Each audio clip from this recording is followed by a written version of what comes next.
साऊर ते टाकरखेडा शंभू हा सार्वजनिक बांधकाम विभागाअंतर्गत येणारा अत्यंत वर्दळीचा मार्ग सध्या अपघातांचा सापळा ठरतोय। साऊर गणपती मंदिर परिसरात रस्त्याच्या मधोमध मोठा खड्डा पडला असून संपूर्ण गिट्टी उखडी पडल्यानं वाहन चालकांना जीव मुठीत धरून प्रवास करावा लागतोय।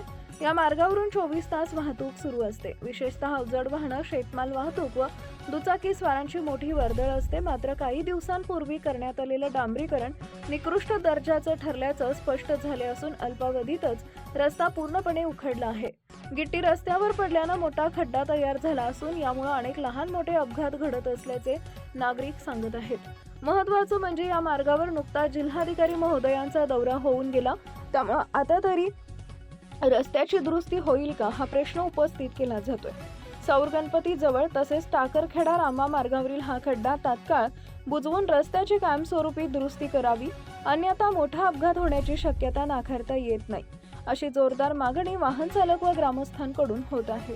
नवनवीन बातम्या पाहण्यासाठी आजच विदर्भ दूत न्यूज चॅनलला सबस्क्राईब करा आणि बेल आयकॉनला सुद्धा क्लिक करा।